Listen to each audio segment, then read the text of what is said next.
श्री राम दोस्तों, राम जी ने किए पिता के अंतिम दर्शन। सुमंत राजा दशरथ के कक्ष में पहुंचे। उन्होंने देखा कि महाराज पुत्र वियोग की आशंका से व्याकुल है। वे पानी से बाहर निकाल दी गई मछली की तरह तड़प रहे थे। सुमंत ने उनसे हाथ जोड़ करके निवेदन किया, महाराज, आपके ज्येष्ठ पुत्र धर्मात्मा राम, सीता और लक्ष्मण के साथ आपके दर्शनों की कामना के लिए प्रतीक्षा कर रहे हैं। माताओं और अन्य बंधु बांधुओं से भेंट करने के बाद वे अब आपके दर्शन करने के लिए आए हैं। उन्हें भीतर आने की आज्ञा दे। महाराज दशरथ ने धैर्य धारण करते हुए कहा, हे मंत्रीवर, राम के भीतर आने से पहले आप सभी रानियों, समस्त परिजनों को यहाँ पर बुला लाओ। यह तो निश्चित हो चुका है कि राम वन गमन करेंगे ही। मुझे यह भी ज्ञात है कि राम के वियोग में मेरी मृत्यु भी आवश्यक संभव है। अतः मैं चाहता हूं कि इन दोनों महान घटनाओं को देखने के लिए मेरा समस्त परिवार यहाँ उपस्थित रहे। सुमंत ने महाराज की आज्ञा सभी रानियों तथा परिजनों को वहां बुला ले आए। उसके बाद राम, सीता और लक्ष्मण को भी महाराज के सामने ले आए। हाथ जोड़े हुए राम वहां पर उपस्थित अपने पिता और माताओं की ओर बढ़े।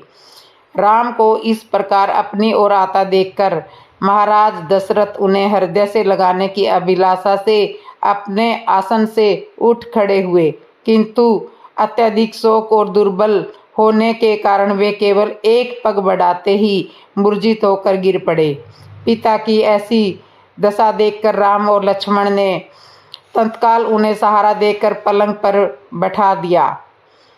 लेटा दिया। महाराज की मूर्छा भंग होने पर राम ने अत्यंत विनीत स्वर से कहा, हे पिता, आप ही हम सबके स्वामी हैं। कृपा करके आप धैर्य धारण करें और हम तीनों को आशीर्वाद दें कि हम वन में 14 वर्ष की अवधि व्यतीत करने के पश्चात पुनः आपके दर्शन करें। महाराज दशरथ ने आदर स्वर से कहा, पुत्र, तुम्हें वनों में भटकने के लिए भेजने की मेरी कदापि इच्छा नहीं है, किंतु मैं विवश हूँ। अब मैं इससे अधिक क्या कह सकता हूँ कि जाओ, तुम्हारे वनवास का काल कल्याणकारी हो। ईश्वर सदैव तुम्हारी रक्षा करे। मुझे इस बात की भी आशा नहीं है कि तुम्हारे वापस आने तक मैं जीवित रह पाऊँगा। फिर भी मैं परमात्मा से प्रार्थना करता हूँ कि तुम्हारे लौटने पर मैं तुम्हें पुनः देख पाऊँ। वहाँ पर उपस्थित गुरु वशिष्ठ, महामंत्री सुमंत आदि वरिष्ठ जनों ने एक बार फिर से कैकेयी को समझाने का प्रयास किया कि वह अपना वर वापस ले ले, किंतु कैकेयी अपने इरादे पर अडिग रही। महाराज दशरथ की इच्छा थी कि राम के साथ चतुर्गुणी सेना और अन्न धन का कोष भेजने की व्यवस्था हो जाए, किंतु राम ने विनयपूर्वक उनकी इस इच्छा को अस्वीकार कर दिया। अंत में महाराज ने सुमंत को आदेश दिया, हे मुनिवर, आप समय उत्तम घोड़ों से जुता हुआ रथ ले जाएं और इन सबको देश की सीमा से बाहर तक छोड़े। इतना कहते ही राजा विहिल होकर रोने लगे। सुमंत तत्काल ही महाराज की आज्ञा का पालन करने के लिए निकल पड़े।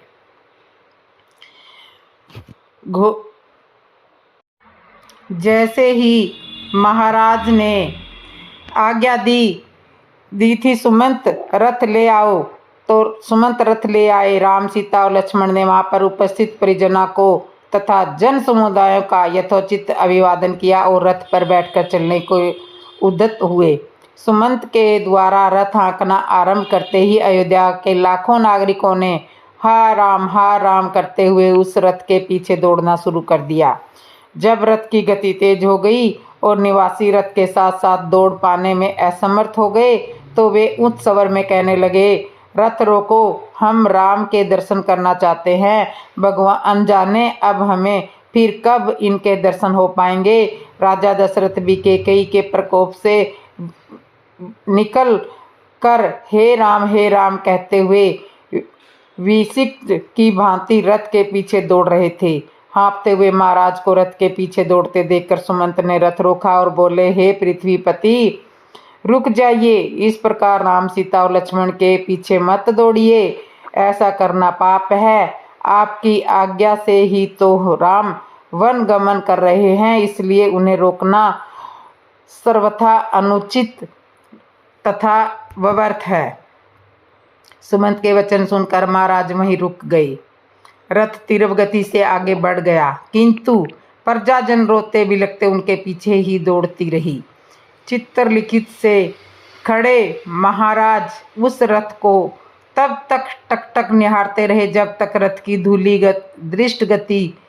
दृष्टिगत होती रही। धूलि का दिखना बंद हो जाने पर वे वही हा राम हा लक्ष्मण कहकर भूमि पर गिर पड़े और मूर्छित हो गए।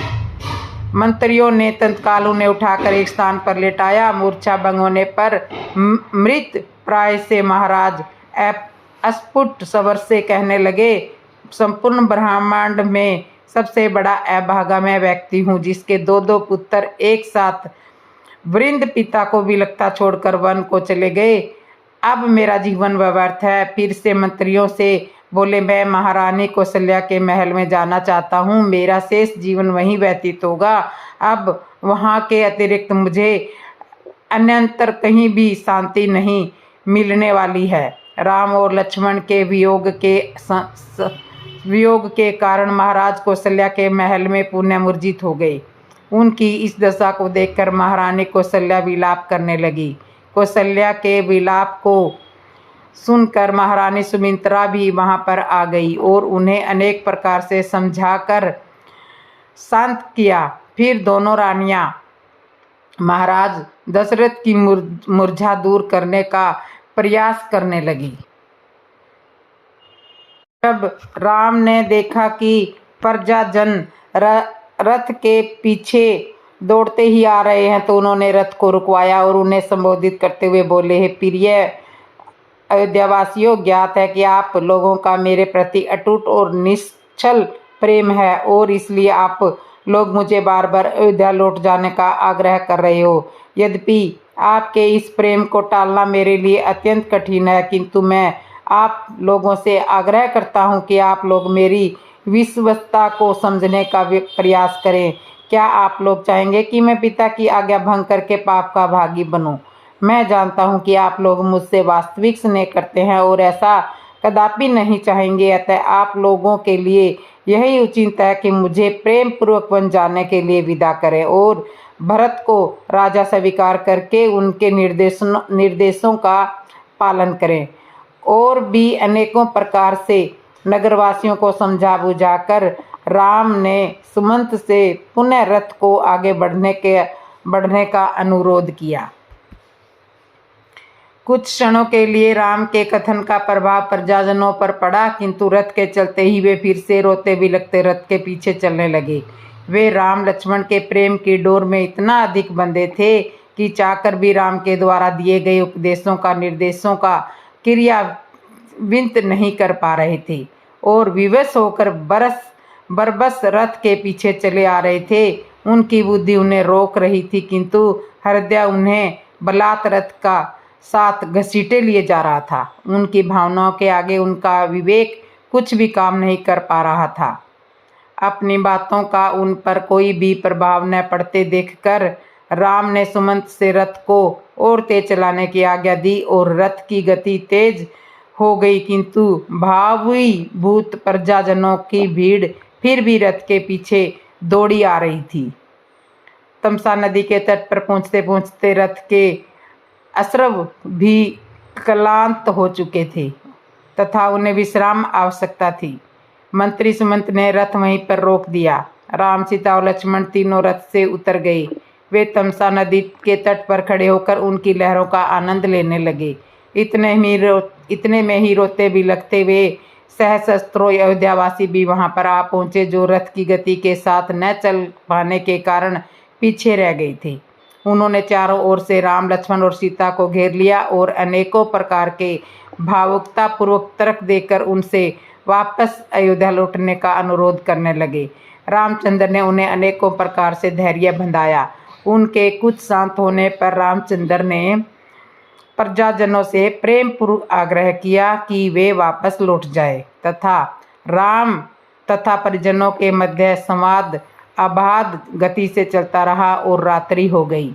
भूख प्यास तथा लंबी यात्रा की थकान से आक्रांत अयोध्यावासी वहीं उनके वन के वृक्षों के कंदमूल फल खाकर भूमि पर सो गए।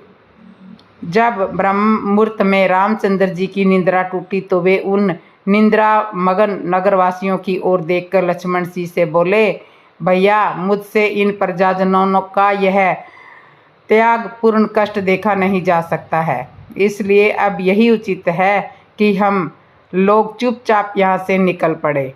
अतः हे लक्ष्मण, तुम शीघ्र जाकर तत्काल रथ तैयार करवा लो, किंतु ध्यान रखना कि किसी भी प्रकार की आहट न हो, वरना ये जाग कर फिर हमारे पीछे पीछे आने लगेंगे। राम के आदेश अनुसार लक्ष्मण ने सुमंत से आग्रह करके रथ को थोड़ी दूर पर एक निर्जन स्थान में खड़ा करवा दिया। पूर्ववासियों को आभास तक नहीं मिला कि कब वे रथ में सवार होकर तपोवन की ओर निकल गए। पूर्ववासियों की निद्रा भंग होने पर वे सब उन्हें ढूंढने लगे और रथ की लीक के पीछे पीछे बहुत दूर तक गए। आगे जाकर कंकरीला पथरीला रास्ता हो गया था, इसलिए रथ के लीक के चिन्ह दिखाई देना बंद हो गए। अनेकों प्रयत्न करने पर भी जब वे रथ के मार्ग का अनुसरण न कर सके तो निराश होकर वे विलाप करते हुए लौट पड़े। तमसा नदी को पार करने के बाद रथ तीव्र गति से बढ़ने लगा। द्रुत गति से दौड़ता हुआ रथ निर्मल जल से युक्त वेदश्रुति नामक नदी के तट पर जा पहुंचा। वेदश्रुति नदी को पार कर रथ दक्षिण दिशा की ओर बढ़ता गया। वे उस स्थान में पहुंचकर जहां समुद्र गिमिनी गोमती नदी प्रवाहित हो रही थी, सरिता के दोनों तटों पर सहस्त्रों गांवों के झुंड हरी हरी घास चर रही थी। गोमती नदी को लांघकर रथ ने मोरों और हंसों के कलरवों से व्याप्त सयंदिका नामक नदी को भी पार किया। यह क्षेत्र धन धान्य से संपन्न और अनेक जनपदों से घिरा हुआ था। राम ने सीता को बताया कि पूर्व काल में इस क्षेत्र को राजा मनु ने इक्ष्वाकु को दिया था। शीघ्रगामी अश्रुओं ने रथ को विशाल और रमणीय कौशल देश की सीमा तक पहुंचा दिया। सीमा के पार होते ही राम रथ से नीचे उतरे और अयोध्या की ओर मुख करके श्रद्धापूर्ण वचनों से कहने लगे, सूर्यकुल के सत्यवादी नरेशों द्वारा स्नेहपूर्वक परिपालित है अयोध्या नगरी, विवश होकर आज मुझे तुमसे दीर्घ काल के लिए विलंग होना पड़ रहा है। हे जन्मभूमि, मेरी दृष्टि में तुम सदा श्रवण स्वर्ग से भी अधिक श्रेय और पूजनीय रही हो। तुम्हारी सेवा मेरा गौरव है, किंतु परिस्थितियां वश मुझे आज तुम्हारी सेवा में विमुख होना पड़ रहा है। हे जननी, तुम सदा मेरे लिए प्रेरणामयी रही हो। तुम्हारी धूली मेरे चंदन की भांति शांति देती है। तुम्हारा जल मेरे लिए अमृतमयी और जीवनदायी है। तुमसे विदा लेते हुए मेरा हृदय विदीर्ण हुआ जा रहा है। पिता की आज्ञा का पालन करके 14 वर्ष पश्चात मैं पुनः तुम्हारा दर्शन तथा तुम्हारी सेवा का सौभाग्य प्राप्त करूंगा। तब तक के लिए हे माता मुझे विदा दो। हे माता, मुझे सत सत प्रणाम। हे माता, तुम्हें सत सत प्रणाम, कोटि कोटि प्रणाम।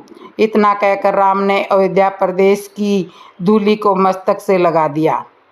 उन्हें नेत्र अशुप्रीत हो गए, किंतु प्रयास करके उन्होंने अपनी भावनाओं को नियंत्रित किया और पुनः रथ पर बैठ गए। रथासीन हो जाने के पश्चात वे लक्ष्मण और सीता को मातृभूमि की गरिमा और महत्व के विषय में बताने लगे। वे कलुष नाशिनी परम पावन भागीरथी गंगा नदी के तट पर पहुंच गए। उस सुरम्य वातावरण में वे बहुत देर तक चकित खड़े रहे। उन्होंने देखा दूर दूर तक लहराते हुए खेत नेत्रों को सुख देने वाली हरितमा बिखेर रहे हैं। वातावरण अत्यंत सुरम्य है। श्रवण कलशों से सुशोभित धवल मंदिर भक्ति की भावना को जागृत कर रहे हैं। वहाँ के समस्त आश्रम सामगान की ध्वनि गुंजायमान कर रहे हैं। वायुमंडल हवन कुंडों से निकलने वाले धुएं से सुगंधित हो रहा है। अन्य काल से ऋषि मुनियों द्वारा सेवित पवित्र भागीरथी कल कल नाद के साथ द्रुत गति से प्रवाहित हो रही है। गंगा के जल में हंस कारकंड्य आदि पक्षी विहार करते हुए मधुर स्वर में गा रहे हैं, मानो वे गंगा की स्तुति कर रहे हों।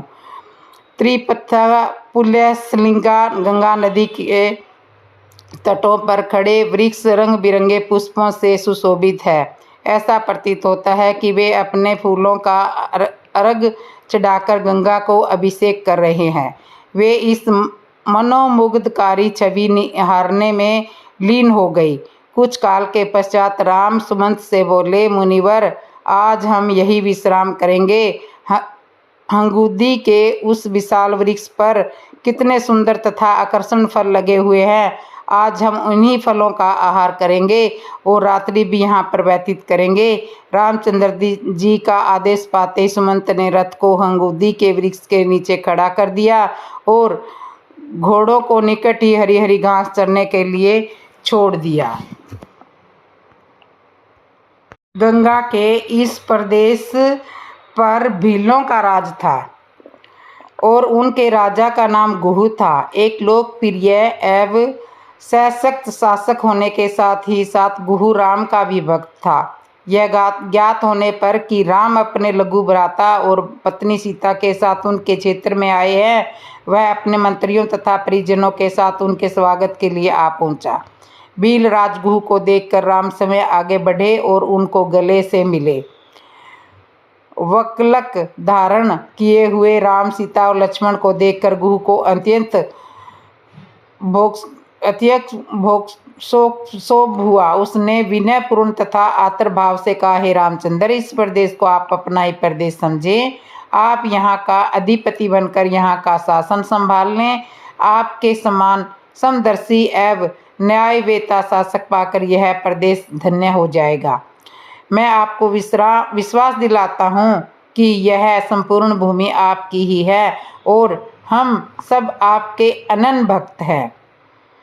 इतना कहकर गुहराज ने अपने साथ लाई हुई सामग्री को राम के समक्ष रख दिया और बोला, हे स्वामी, ये भक्ष्य, पेय, लेहम तथा स्वादिष्ट फल आपकी सेवा में प्रस्तुत है। आप कृपा करके इन्हें स्वीकार करें। आप लोगों के विश्वास के लिए व्यवस्था कर दी, आप लोगों के विश्राम के लिए व्यवस्था कर दी है। घोड़ों के लिए दाना चारा भी तैयार है। गुहू की प्रेम में वचनों को सुनकर राम बोले, हे निषाद राज, आप इस प्रदेश के राजा हैं, फिर भी आप मेरे स्वागत के लिए पैदल चलकर आए हैं। मैं आपकी जितनी प्रशंसा करूं उतनी थोड़ी है। आपने दर्शन देकर हम लोगों को कुत्याग कर दिया है। इस प्रकार निषाद राज की प्रशंसा करते हुए राम उन्हें प्रेम पूर्वक अपने पास बिठा लिया और मधुर वाणी में कहने लगे, भीलराज, आपको सानंद और सकुशल देखकर मुझे बहुत अधिक प्रसन्नता हो रही है। आपके द्वारा लाए गए इन उत्तमोत्तम पदार्थ के लिए मैं आपका अत्यंत आभारी हूँ, किंतु बंधु, मुझे खेद है कि मैं इन्हें स्वीकार नहीं कर सकता। ये सारे पदार्थ राजा महाराजाओं के खाने योग्य हैं, किंतु अब हम तपस्वी हो गए हैं और हमारा भोजन तो केवल कंदमूल फल है, अतः हम इसे ग्रहण नहीं कर सकते। हाँ, घोड़ों के लिए आप जो दाना चारा लाए हैं उन्हें स्वीकार करके मुझे बहुत प्रसन्नता होगी, क्योंकि ये मेरे पिताजी के प्रिय घोड़े हैं जिनकी सदैव विशेष देखभाल की जाती है। गुहू ने भीलों को अश्रुओं के विशेष प्रबंध करने के लिए आदेश दे दिया। संध्या होने पर राम, सीता और लक्ष्मण ने गंगा में स्नान किया और ईश्वरोपासना के पश्चात उन्होंने कंदमूल फल का आहार किया।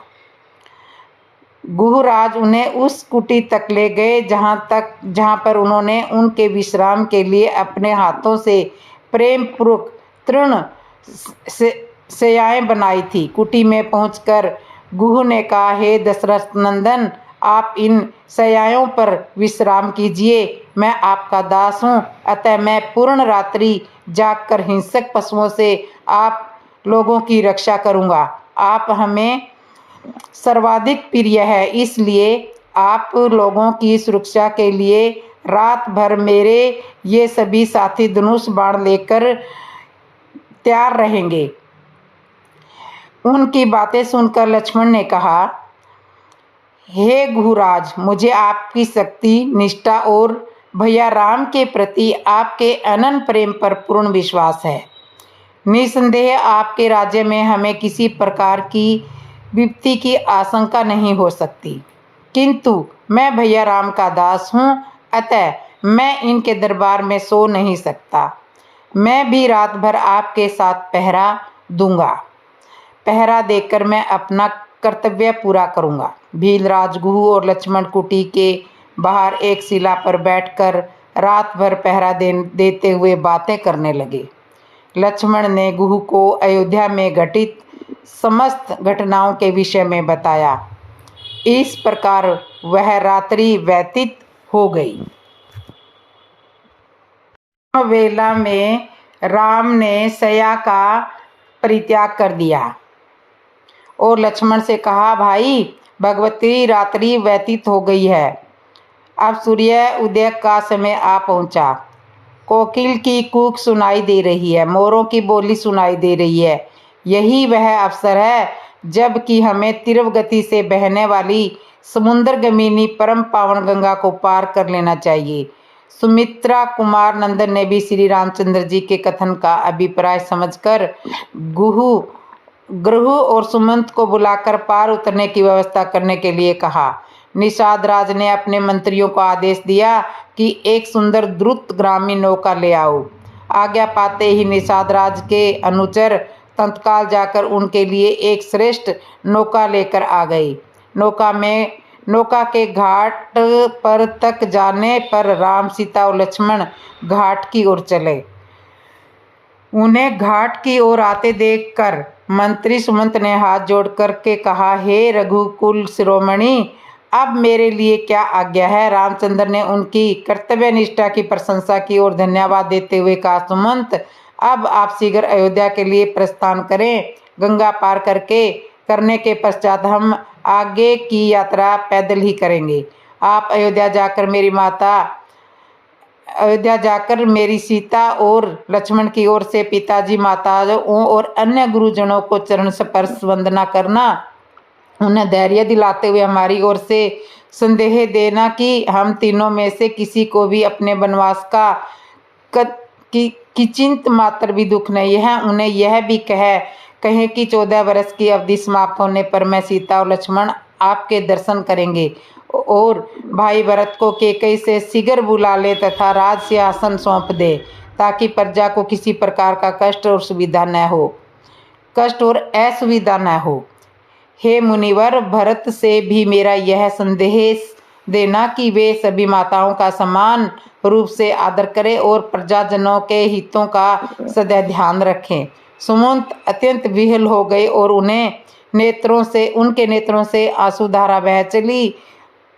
अब रूढ़ कंठ से वे बोले, हे तात, आपके वियोग में सतपथ अयोध्या की परिजनों के सम्मुख मैं कैसे जा सकूंगा। जब वे पूछेंगे कि आप लोगों को छोड़कर कैसे लौट आए, तो मैं क्या उत्तर दूंगा। मैं जानता हूँ कि आपको न पाकर सहस्त्रों अयोध्यावासी शोक से मूर्छित हो जाएंगे। उनकी दशा सेनापति रहित सेना जैसी हो जाएगी। हे स्वामी, यह तो आप देख ही चुके हो कि अयोध्या से वन के लिए चलते समय अयोध्यावासियों की क्या दशा हुई थी। इस खाली रथ को देखकर संपूर्ण अयोध्या नगरी का हृदय विदीर्ण हो जाएगा। हे प्रभु, मैं माता कौशल्या को कैसे अपना मुंह दिखाऊंगा। आप लोगों के बिना लौटना मेरे लिए बड़ा कठिन है, इसलिए हे नाथ आप कृपा करके मुझे भी अपने साथ ले चलें। इस प्रकार से दीन वचन कहकर बार बार याचना करने वाले सुमंत से सेवकों पर कृपा करने वाले श्री राम जी ने प्रेम पूर्वक कहा, भाई सुमंत, मेरे प्रति आपकी जो उत्कृष्ट भक्ति है उसे मैं अच्छी तरह से समझता हूँ, किंतु तुम्हारे न लौटने से माता कैकेयी के मन में शंका उत्पन्न हो जाएगी। वे समझेंगी कि हम लोग षड्यंत्र करके राज्य में ही कहीं छुप गए हैं। इसलिए मेरा तुमसे अनुरोध है कि तुम नगर को लौट जाओ। तुम्हारे लौटने से जहाँ माता कैकेयी की शंका भी समाप्त हो जाएगी और महाराज तथा मुझ पर किसी प्रकार का कलंक भी नहीं लगेगा। कलंक चाहे झूठा ही क्यों न हो, उसकी प्रतिक्रिया बड़ी व्यापक होती है। इस प्रकार अनेकों प्रकार से समझा बुझाकर रामचंद्र जी ने सुमंत को विदा किया। सुमंत अश्रुपूरित आंसू पूछते नेत्रों से रथ में बैठकर अयोध्या के लिए चल पड़े। सुमंत के जाने के पश्चात राम गुह से बोले, निषाद राज, तुम कृपा करके हमारे लिए बड़ का दूध मंगा दो, क्योंकि अब हम वनवासी और तपस्वी हो गए हैं और हमें जटाएं धारण करके तामस धर्म की मर्यादाओं का पालन करते हुए निर्जन वनों में निवास करना चाहिए। राम की बात सुनकर गुहू समय जाकर बड़ का दूध ले आए, जिससे राम, सीता और लक्ष्मण ने जटाएं बनाई और नियम पूर्वक तपस्वी धर्म को स्वीकार करते हुए गंगा पार करने को उद्यत हुए। नौका पर सवार होकर तीनों ने कलुष हारिणी गंगा को पार किया। गंगा के पार पहुंच जाने पर राम ने गुह को हृदय से लगा लिया। फिर उनके स्नेहपूर्ण आतिथ्य के लिए उनकी भूरी भूरी प्रशंसा करते हुए उन्होंने निषाद राज को विदा किया। जब निषाद राज गुहू के वापस गंगा के उस पार चले गए, तब राम ने लक्ष्मण से कहा, हे सुमित्रे, अब हम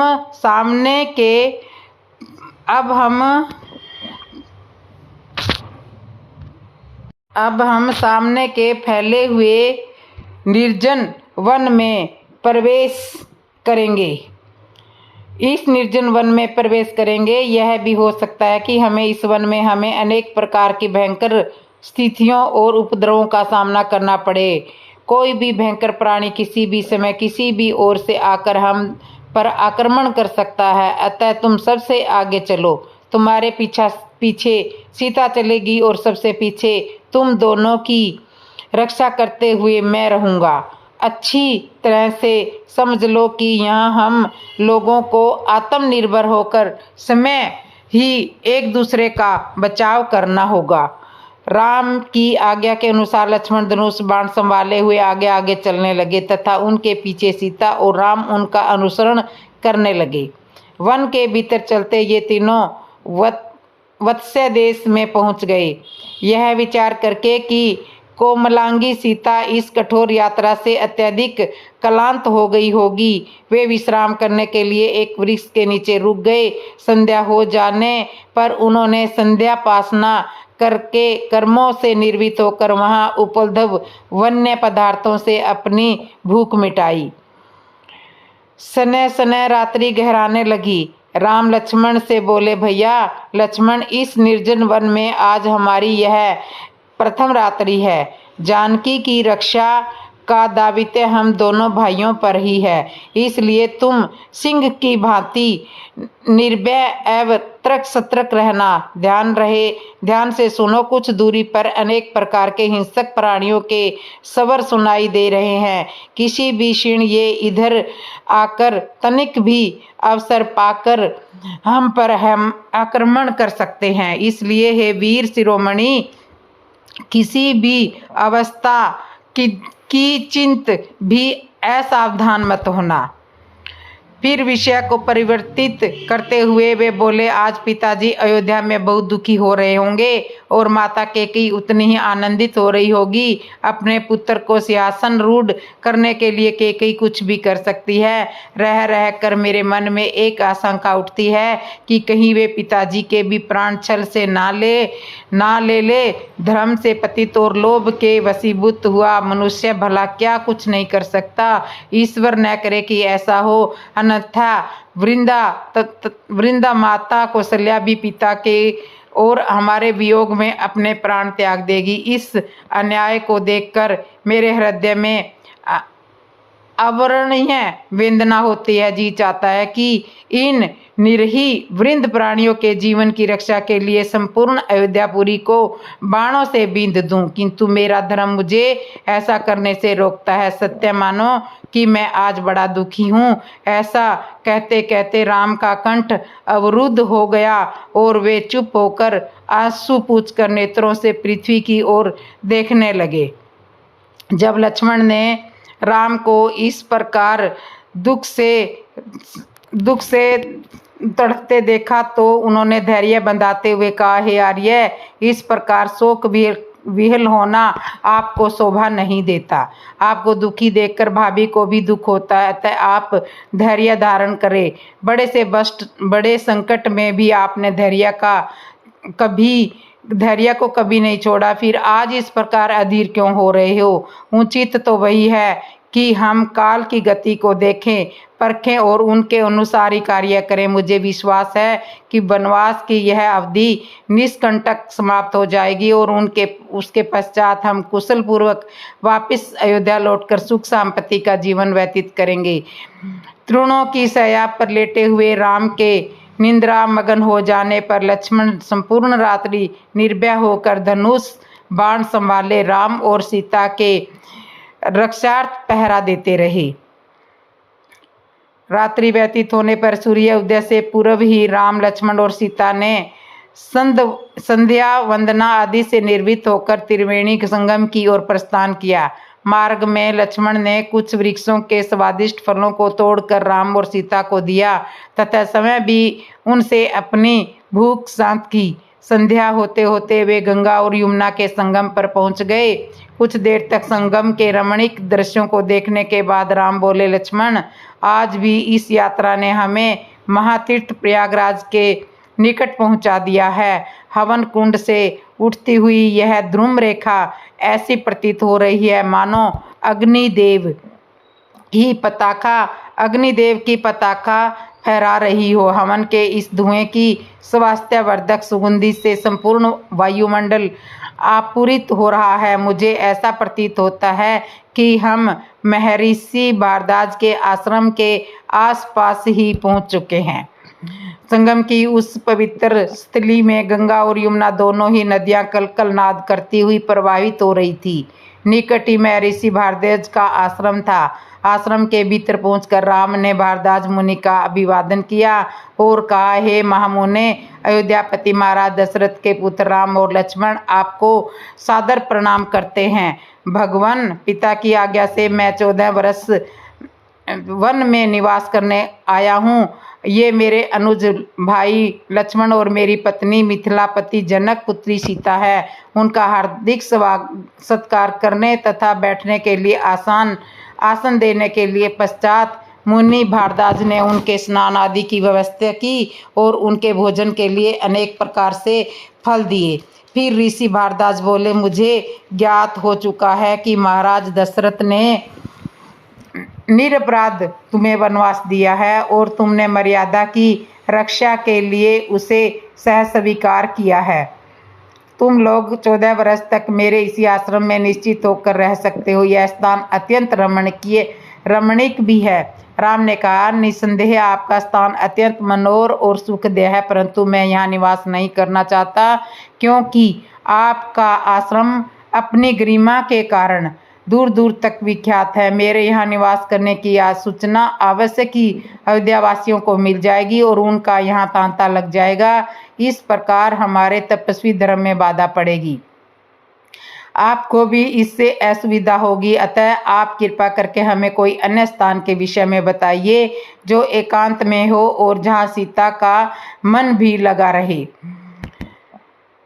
राम के तर्क युक्त वचनों को सुनकर ऋषि भारद्वाज ने कहा, यदि तुम्हारा ऐसा ही विचार है तो तुम चित्रकूट में जाकर निवास कर सकते हो, जो कि यहाँ से 10 कोस की दूरी पर है, और उस पर्वत पर अनेक ऋषि मुनि तथा तपस्वी अपनी कुटिया बनाकर तपस्या करते हैं। यह वह रमणीक स्थान है और वह वानर लंगूर आदि ने उसकी शोभा को द्विगुणित कर दिया है। चित्रकूट की सबसे बड़ी विशेषता यह है कि अनेक ऋषि मुनियों की तपस्थली रही है, जिन्होंने मोक्ष प्राप्त की है। तो दोस्तों, आपको ये हमारी कथा कैसे लग रही है? अच्छी लग रही है तो कमेंट में बताना, और जिसने मेरे चैनल को सब्सक्राइब नहीं किया, सब्सक्राइब करना, लाइक करना, कमेंट करना और बेल आइकन बटन तो ज़रूर दबा लेना। जय श्री राम दोस्तों।